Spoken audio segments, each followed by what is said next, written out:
Welcome to our channel. Today, we're diving into a crucial topic, how to deal with conflict like a pro. Let's face it, folks, conflict is inevitable. It's going to rear its ugly head in your relationships, your work, even at your family reunion. But it doesn't have to turn into a knockdown, drag-out brawl. Whether it's at work, home, or in your social life, these tips will help you navigate through any disagreement smoothly. First things first, you've got to learn to stay calm. It's easier said than done, but it's crucial. When you're in a heated situation, your emotions can get the best of you.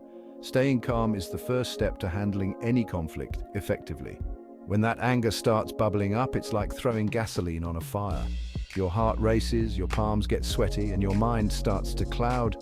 Anger can be a powerful emotion, but it often leads to destructive outcomes if not managed properly. You're not thinking straight, you're saying things you don't mean, and you're likely to make the situation 10 times worse.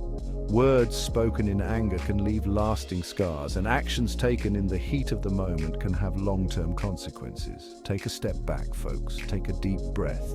Count to 10. These simple actions can give you the space you need to regain your composure. It's about creating a pause, a moment to collect your thoughts before you respond. Do whatever it takes to get that inner jackhammer under control, whether it's meditation, yoga, or any other stress relief technique. Find what works for you. These practices can help you build resilience and maintain your cool in challenging situations. Remember, you're not in a boxing ring. Conflict isn't about winning or losing, it's about finding a resolution that works for everyone involved. Approaching the situation with a calm and open mind can make all the difference. You're not here to win a fight. You're here to understand the other person's perspective and to communicate your own. Constructive conversations lead to better outcomes and stronger relationships. You're here to resolve an issue. Focus on the problem at hand, not the emotions swirling around it. By keeping your cool, you can navigate through the conflict more effectively and find a solution that satisfies everyone. And you can't do that if you're about to blow your top. Staying calm is the key to resolving conflicts peacefully and maintaining healthy relationships. So next time you find yourself in the line of fire, remember to keep your cool. You know what's more important than being right? Listening. Really listening. It's a skill that goes beyond just hearing words. It's about understanding the emotions and intentions behind those words. And I don't mean just waiting for your turn to talk. We've all been there thinking about our response while the other person is still speaking. I mean actively hearing what the other person is saying. This means giving them your full attention, not just nodding along absent-mindedly. Put yourself in their shoes. Imagine what it must be like to experience what they're going through. This empathy can transform a simple conversation into a meaningful connection. Try to understand where they're coming from. Ask clarifying questions. These questions show that you are engaged and genuinely interested in their perspective. Let them know that you're actually trying to see things from their perspective. This can be as simple as saying, "I understand how you feel," or "That must be really tough for you." You know, most of the time, people just want to be heard. They want to feel that their voice matters and that their feelings are acknowledged. They want to know that their feelings are valid. Validation doesn't mean you have to agree with everything they say, but it does mean recognizing their right to feel the way they do. And when you give them that space to express themselves, it can work wonders in de-escalating the conflict. It builds trust and opens the door to more honest and productive conversations. So next time, remember, it's not all about you. It's about creating a space where everyone feels heard and valued. Let me tell you something, ambiguity is the enemy of resolution. If you're not clear about what you're feeling, what you need, and what you're asking for, you're setting yourself up for a whole heap of misunderstandings. So, speak your truth, folks, but do it with respect. Use I statements. For example, instead of saying, "You're always late," try, "I feel disrespected when you're late for our appointments." See the difference? It's about owning your feelings and expressing them in a way that the other person can hear. Finding common ground, building bridges, not walls. Look, even in the most heated arguments, there's usually some common ground to be found. It might be a shared goal, a mutual value, or simply a desire to find a solution. Focus on those areas of agreement. Remind yourselves why you're in this together. When you focus on what unites you rather than what divides you, it becomes a whole lot easier to find a compromise that works for everyone involved. RESPECT, find out what it means to me. Let me make one thing crystal clear. Disagreement does not give you a free pass to be disrespectful. You can disagree with someone without resorting to name-calling, insults, or personal attacks. Remember, you're dealing with another human being with feelings just like you. So keep it civil, keep it respectful.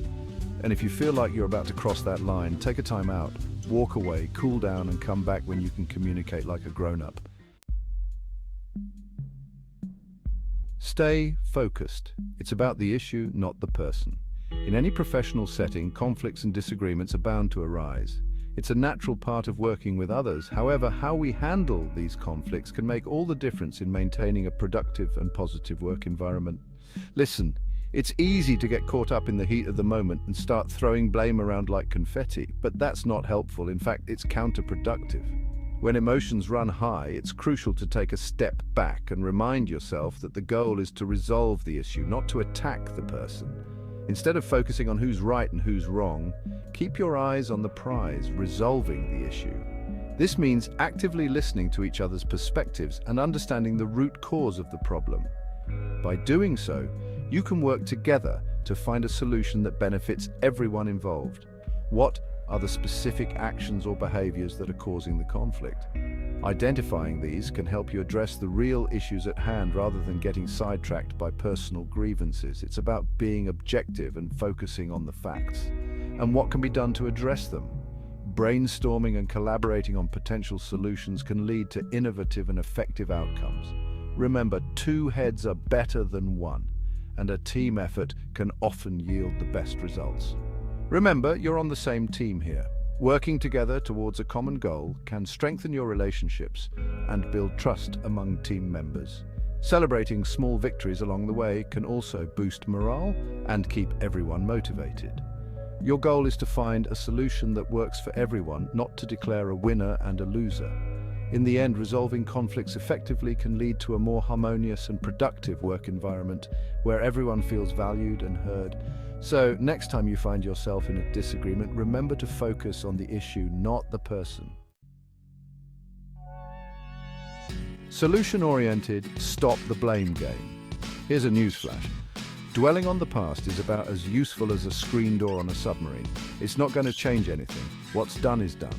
Instead of wasting time and energy pointing fingers, shift your focus to the future.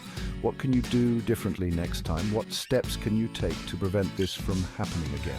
Remember, every conflict is an opportunity for growth. It's a chance to learn, to adapt, and to strengthen your relationships. The art of compromise, meeting in the middle. Now, I'm not saying you should roll over and play dead, but I am saying that a little bit of compromise can go a long way.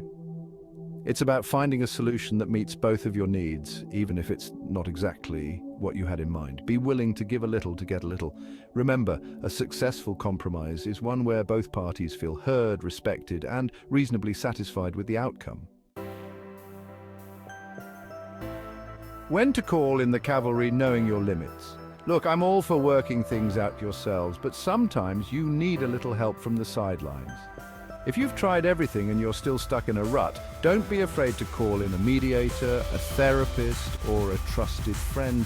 A neutral third party can provide a fresh perspective, help you communicate more effectively, and guide you towards a resolution.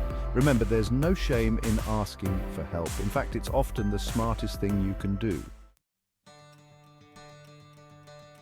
That's all, folks. Thanks for watching.